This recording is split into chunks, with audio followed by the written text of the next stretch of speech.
Voilà, bienvenue à GoTo Brésil. Si vous ne savez pas encore ce qu'est un web livre, vous allez le découvrir très vite. La Coupe du Monde 2014 au Brésil est l'événement majeur de la saison de football. C'est donc un livre majeur au point de vue de technologie, au point de vue du nombre de pages. Il y en a 498, 498 si vous habitez en Belgique ou en Suisse, ce qui n'en fait pas une de moins. Et je vais vous le présenter maintenant sur un autre ordinateur pour vous montrer que au départ vous avez la possibilité de restaurer la session précédente si vous avez déjà été si vous êtes déjà lecteur du livre. Ici je réponds non parce que c'est pas mon propos. Et mon propos, c'est de vous dire, voilà, pour vous en servir au mieux, vous pouvez tourner les pages, bien sûr, en cliquant ici, ou bien en cliquant sur le bord inférieur. Et vous pouvez aussi aller directement à la page qui vous intéresse, en utilisant la table des matières. C'est la première icône en bas à gauche. Vous allez faire apparaître la table de matières, ça va un petit peu diminuer la taille du livre. Et vous voyez le palmarès. Enfin, dans la table de matière, palmarès, sur la ligne de départ, zone Asie, zone Amérique du Sud, zone Amérique du Nord centrale, zone Océanie, zone Afrique, zone Europe. Là, vous obtenez sur chacune de ces pages, vous obtenez le parcours de qualification de chacune des équipes inscrites dans la compétition, avec tableau de résultats et de classement. Vous avez le classement FIFA d'octobre 2013, vous en aurez d'autres après. Et puis ensuite, pour faire défiler, vous utilisez la molette de la souris, tout simplement.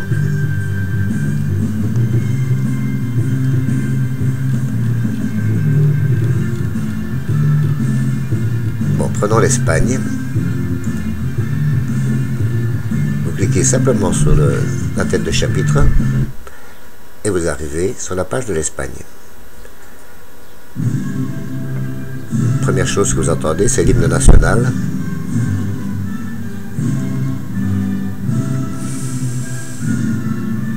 Avec un petit commentaire sur le palmarès de l'Espagne en Coupe du Monde, à l'Euro. Puis vous arrivez à une petite vidéo de présentation du jeu de l'Espagne, la présentation du sélectionneur, le Marquis del Bosque. Regardons par exemple cette vidéo. C'est quand même ça le jeu de l'Espagne actuellement. C'est les jeux champions du monde, c'est les jeux champions d'Europe. C'est le plus beau jeu proposé aujourd'hui pratiquement au monde. C'est-à-dire, regardez la disposition. Chaque joueur occupe un espace, regardez, à gauche, à droite, dans la largeur. Là, on travaille sur la largeur. Et à un moment donné, on va travailler dans la profondeur parce que tout dépend de l'adversaire. On voit les Écossais qui sont bien regroupés et les Espagnols qui, par leur mentalité, leur construction, prennent leur temps et à un moment donné vont prendre un intervalle et vont accélérer le jeu. Voilà l'identité, c'est ce qui fait leur force aujourd'hui, c'est-à-dire que cette équipe prend son temps, elle attire, elle aspire l'adversaire, elle est sûre de son football, sûre de ses touches de balle, alors qu'on est à trentaine de touches de balle. On va voir dans quelques instants, ça va s'accélérer pour marquer un but somptueux. Le Real a essayé un petit peu, notamment sur une des occasions de Cristiano Ronaldo. Il y a eu, je ne sais plus, 27 passes, m'a-t-on dit. Bon, certes, le Real n'a pas marqué, mais ça, c'est vraiment l'ode au beau jeu, au mouvement collectif. C'est estampillé Espagne. Les Écossais n'ont toujours pas touché le ballon, il faut quand même le rappeler. Et puis tout d'un coup, ça va accélérer. Donc pour la profondeur, regardez, on a joué dans la largeur et d'un seul coup, on change de rythme. On est dans Jordi Alba pour voilà. David Silva. Et voilà le résultat. 41 touches de... Voilà. Des vidéos dans ce web livre, vous en trouverez 460, dont 128 matchs en intégralité. Ce sont tous des matchs internationaux, bien entendu. Je ferme la table de matière pour agrandir la taille du livre. Et puis vous voyez que tous les joueurs vous sont présentés avec un petit curriculum vitae, c'est-à-dire leur parcours, le palmarès. Par exemple, Victor Valdés, à son palmarès, 3 Ligues des Champions, 6 championnats et 2 Coupes d'Espagne, 2 Coupes du Monde des clubs, 2 Supercoupes de l'UEFA, 6 Supercoupes d'Espagne, 1 Coupe du Monde des Nations et un Championnat d'Europe des Nations. 5 fois meilleur gardien de la Liga. Iker Casillas, José Pepe Reina, David De Gea, les défenseurs Alvaro Arbeloa, chaque fois avec photo bien entendu, Sergio Ramos, César Azpilicueta, Raúl Albiol, Gérard Piqué, Nacho Monreal, Jordi Alba, Carlos Puyol, Juan Fran, Inigo Martinez, Martin Montoya, Xavi Hernandez, Andrés Iniesta. Là nous sommes passés dans les milieux de terrain et chaque fois avec leur curriculum vitae, hein.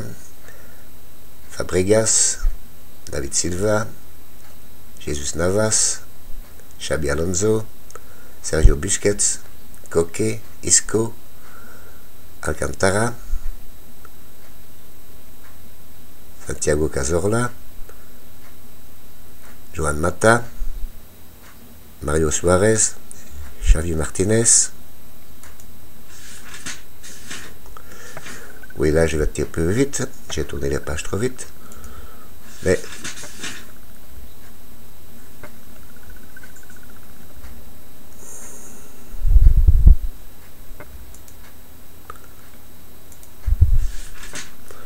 les attaquants Fernando Torres, David Villa, Alvaro Negredo, Pedro Rodriguez, Roberto Soldado, Fernando Llorente,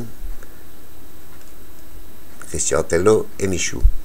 Alors vous me direz, il manque Diego Costa, c'est exact, mais Diego Costa s'est révélé cette année et il s'est naturalisé également en 2013, donc il n'était pas prévu au départ, au moment de la rédaction du livre, il n'était pas prévu. Cependant, vous le trouverez quand même dans ce livre. Simplement, si vous cliquez, si vous utilisez le champ de recherche au-dessus, c'est un moteur interne, vous allez taper Diego Costa et vous arriverez à la page où on en parle. En fait, vous trouverez même 3 pages différentes dans lesquelles on parle de Diego Costa. Alors, restons dans l'ordre des pages ici. Après avoir présenté les joueurs, le sélectionneur d'une équipe et l'hymne national, nous arrivons à leur parcours en éliminatoire. Alors, tous les matchs éliminatoires de chacune des 32 équipes, et donc forcément de leurs adversaires, sont illustrés en vidéo. Encore un exemple de vidéo peut-être.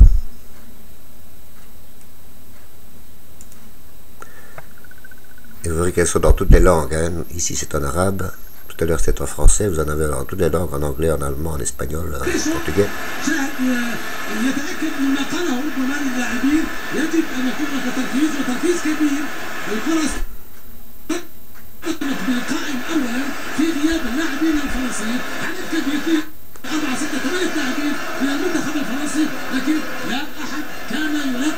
سيرخيو راموس مدافع ريال مدريد أن يسجل الهدف الأول في الدقيقة الخامسة والعشرين.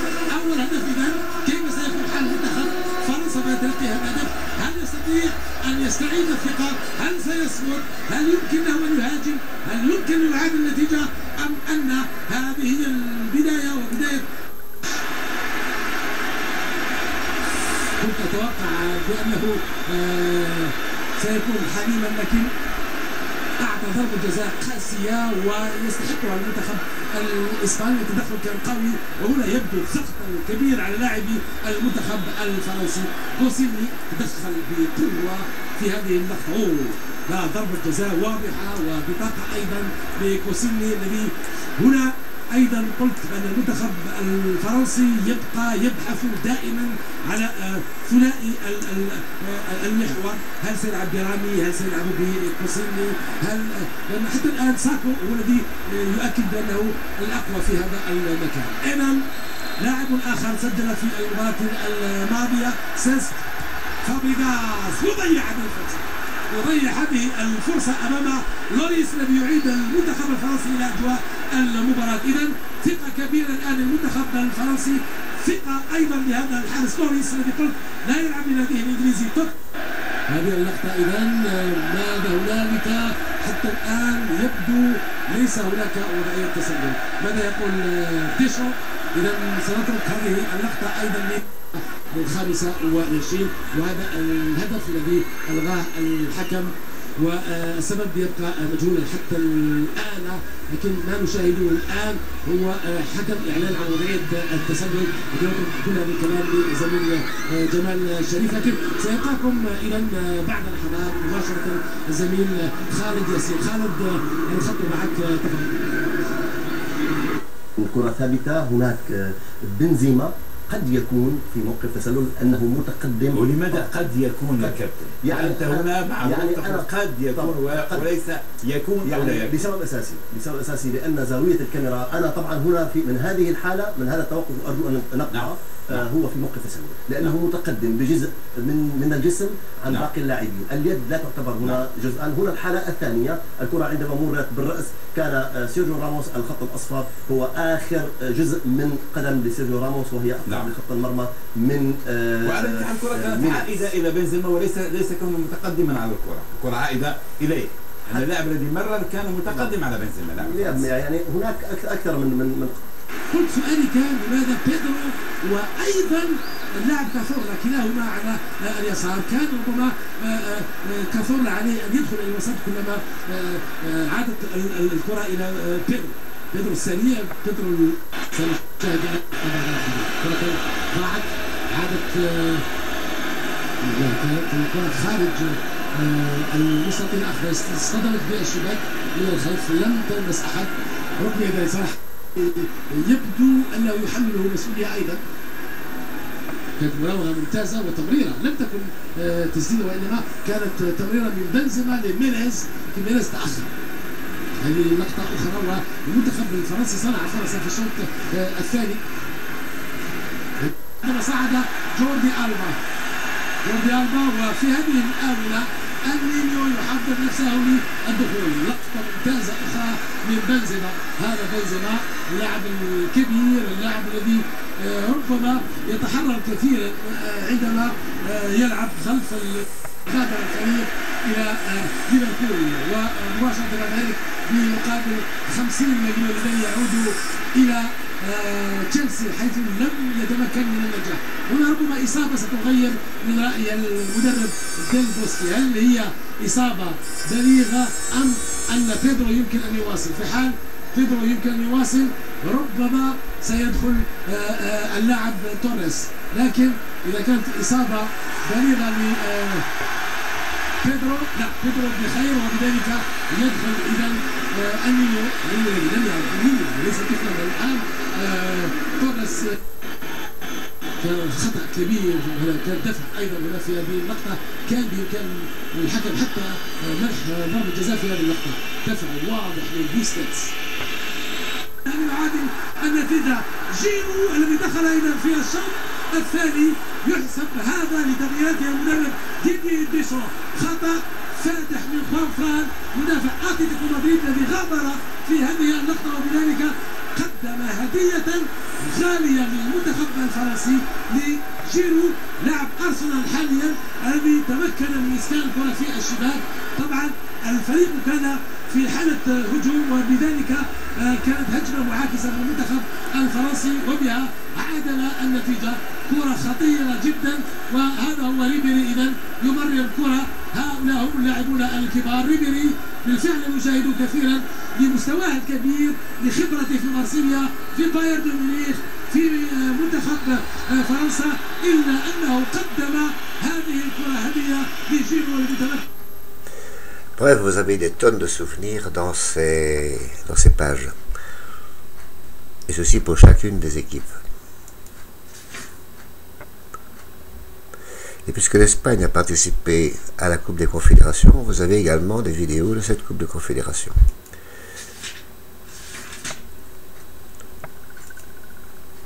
Non, on est un peu trop loin, je suis déjà à l'Allemagne. Donc en intégralité, la finale Brésil-Espagne.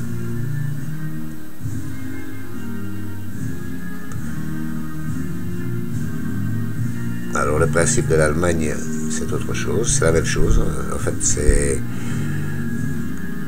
hymne national, drapeau, sélectionneur. Et ça, c'est l'objet d'une prochaine vidéo. Merci pour votre attention.